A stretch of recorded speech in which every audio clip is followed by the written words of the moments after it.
When we began shooting the trial of the Chicago 7, each of us knew that we were in rare territory.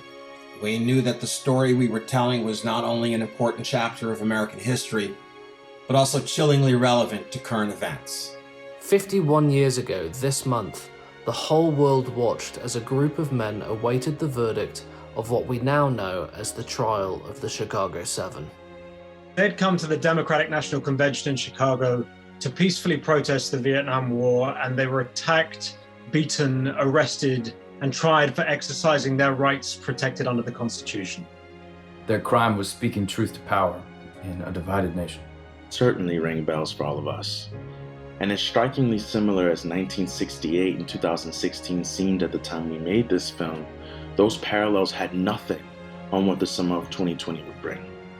We are proud to honor those men and women who stood in solidarity with their fellow citizens and refused to compromise their principles or relinquish their rights. And raise our unified voices until we live up to the ideals of this country, of liberty and justice for all.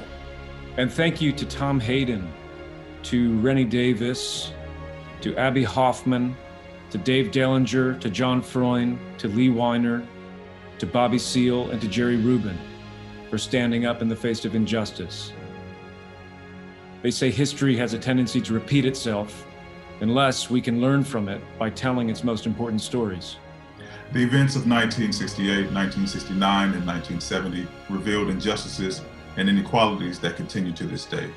And it challenges every generation to march and to raise their voices until America lives up to its founding ideals of liberty and justice for all.